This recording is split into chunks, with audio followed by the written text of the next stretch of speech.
سفیان بن عیینہ نے کہا، ہم سے ایوب نے حدیث بیان کی، انہوں نے کہا میں نے عطا سے سنا، انہوں نے کہا میں نے حضرت ابن عباس رضی اللہ عنہ کو یہ کہتے ہوئے سنا کہ میں رسول اللہ صلی اللہ علیہ وآلہ وسلم کے بارے میں شہادت دیتا ہوں کہ آپ صلی اللہ علیہ وآلہ وسلم نے نماز عید خطبہ سے پہلے پڑھی، پھر آپ صلی اللہ علیہ وآلہ وسلم نے خطبہ دیا، پھر آپ صلی اللہ علیہ وآلہ وسلم نے دیکھا کہ آپ نے عورتوں کو اپنی بات نہیں سنائی، تو آپ صلی اللہ علیہ وآلہ وسلم ان کے پاس آئے اور ان کو یاد دہانی یعنی تلقین فرمائی اور انہیں نصیحت کی اور صدقہ کرنے کا حکم دیا، اور بلال رضی اللہ عنہ اپنا کپڑا پھیلائے ہوئے تھے، کوئی عورت اس کپڑے میں انگوٹھی پھینکتی تھی، کوئی ہلکے دار زیور یعنی چھلے، بالیاں، کڑے، کنگن اور کوئی دوسری چیزیں ڈالتی تھی۔ محمد بن رافع نے کہا، ہم سے عبد الرزاق نے حدیث بیان کی، انہوں نے حضرت ابن عباس اور جابر بن عبداللہ انصاری رضی اللہ عنہ سے خبر دی، ان دونوں نے کہا عید الفطر اور عید الاضحیٰ کے دن اذان نہیں دی جاتی تھی۔ ابن جریج نے کہا کہ میں نے کچھ عرصے بعد اس کے بارے میں عطا سے پھر پوچھا تو انہوں نے مجھے جابر بن عبداللہ انصاری رضی اللہ عنہ سے خبر دی کہ عید الفطر کے دن اذان نہیں ہے، نہ اس وقت جب امام نکلے اور نہ نکلنے کے بعد، نہ اقامت ہے، نہ اعلان اور نہ کوئی اور چیز، اس دن نہ اذان ہے اور نہ اقامت۔ حضرت جابر بن سمرہ رضی اللہ عنہ سے روایت ہے، انہوں نے کہا میں نے رسول اللہ صلی اللہ علیہ وآلہ وسلم کے ساتھ عیدین کی نماز ایک یا دو دفعہ نہیں، کئی مرتبہ اذان اور اقامت کے بغیر پڑھی ہے۔ حضرت ابن عمر رضی اللہ عنہ سے روایت ہے کہ نبی اکرم صلی اللہ علیہ وآلہ وسلم، ابو بکر اور عمر رضی اللہ عنہ عیدین کی نماز خطبے سے پہلے پڑھتے تھے۔ محمد بن سیرین نے حضرت ام عطیہ رضی اللہ عنہ سے روایت کی، انہوں نے کہا آپ نے ہمیں حکم دیا، ان کی مراد نبی کریم صلی اللہ علیہ وآلہ وسلم سے تھی،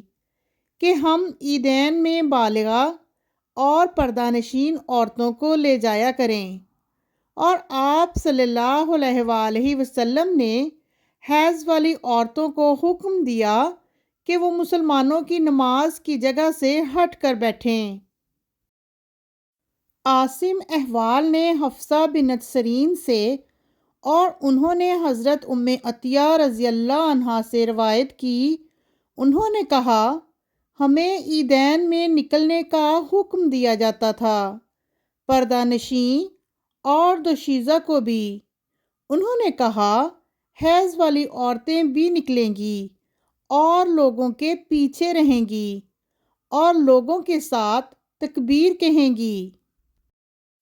ہشام نے حفصہ بنت سیرین سے اور انہوں نے حضرت ام عطیہ رضی اللہ عنہا سے روایت کی، انہوں نے کہا رسول اللہ صلی اللہ علیہ وآلہ وسلم نے ہمیں حکم دیا کہ ہم عید الفطر اور عید الاضحیٰ میں عورتوں کو باہر نکالیں، دوشیزہ، حائضہ اور پردہ نشین عورتوں کو، لیکن حائضہ نماز سے دور رہیں، وہ خیر و برکت اور مسلمانوں کی دعا میں شریک ہوں۔ میں نے عرض کی اے اللہ کے رسول، ہم میں سے کسی عورت کے پاس چادر نہیں ہوتی۔ آپ صلی اللہ علیہ وآلہ وسلم نے فرمایا اس کی کوئی مسلمان بہن اس کو اپنی چادر کا ایک حصہ پہنا دے۔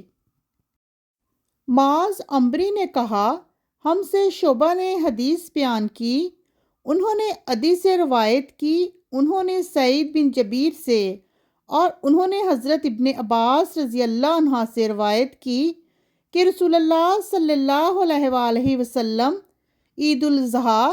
یا عید الفطر کے دن باہر نکلے اور 2 رکعتیں پڑھائیں، اس سے پہلے یا بعد میں کوئی نماز نہیں پڑھی۔ پھر عورتوں کے پاس آئے جبکہ بلال رضی اللہ عنہ آپ صلی اللہ علیہ وآلہ وسلم کے ساتھ تھے۔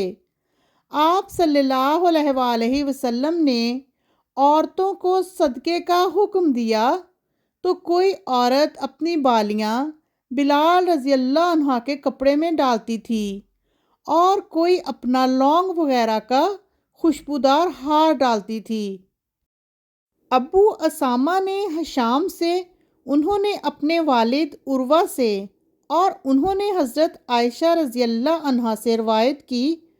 انہوں نے کہا